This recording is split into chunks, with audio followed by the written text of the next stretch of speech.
From complexity to simplicity, we have made maths easy. Welcome to Philemathics series. Subscribe now and let's make mathematics an exciting journey together.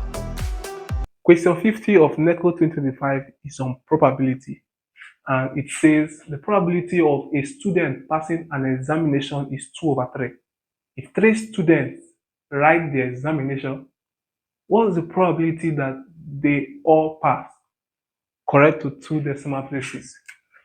So the probability that all pass is the product of the probability that a single one pass. Is simply 2/3 times 2/3 times 2/3. This is the probability that they all pass.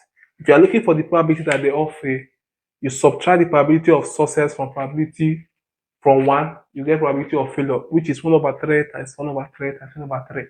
That's the probability that they all fail. So, but this is what we are interested in. This is 8/27, and if we reduce it, this is 0.296. To 2 decimal places, this is 1, 2. Since this is up to 5, we round up to 1, add it here, becomes 10, becomes 1. Add it here, this is now 0.30. That is B. Thank you for watching.